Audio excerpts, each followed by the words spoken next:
ప్రజారోగ్యానికి భరోసాగా ముఖ్యమంత్రి సహాయ నిధి నిలుస్తుందని, దీని ద్వారా పేద మధ్యతరగతి వర్గాలకు ఆర్థికంగా చేయూత లభిస్తుందని కాకినాడ రూరల్ నియోజకవర్గం కోఆర్డినేటర్ కట్కంశెట్టి వెంకట ప్రభాకర్ అన్నారు.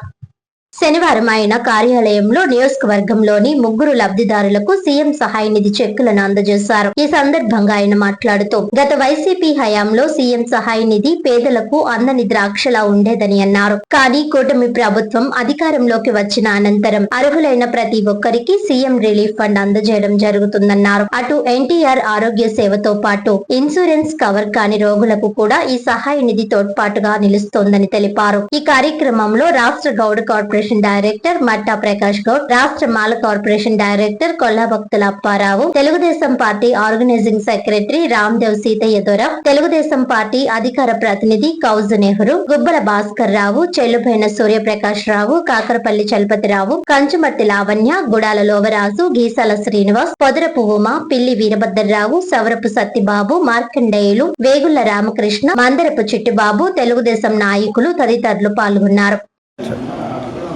వలసపాతల గ్రామం కరప మండలం అండి. నాకు ఆరోగ్యం బాగుంది. సీఎం రిలీఫ్ పెట్టుకున్నాను. కట్టంచెట్టి బాబీ గారికి. కాకినాడ జిల్లా కరప మండలం అట్లగట్ట గ్రామం.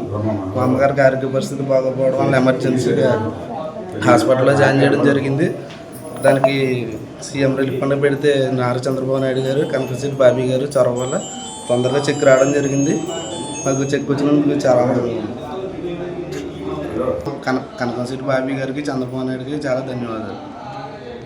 నా పేరు గుబ్బల భాస్కర్రావు, కరప మండలం జట్బావరం గ్రామం. నేను 44 సంవత్సరాలు కూడా తెలుగుదేశంలో ఉంటున్నాను.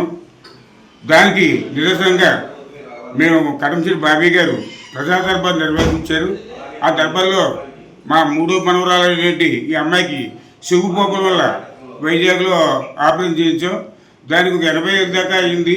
కొన్ని బిల్లులు మేము పెట్టలేకపోయే వల్ల అది మన సీఎం గారు నారా చంద్రబాబు నాయుడు గారు రిలీఫ్ ఫండ్ కింద 30,000 చేసిన చాలా సంతోషంగా ఉంది. నాకు చాలా గర్వంగా కూడా ఉంది. ఇచ్చేటంటే ఈ పార్టీలో చంద్రబాబు నాయుడు గారు ఈ సంయుక్తం కల్పించేందుకు మా భార్య గారికి కూడా కృతజ్ఞతలు తెలుపుకుంటూ సెలవు తీసుకున్నాను.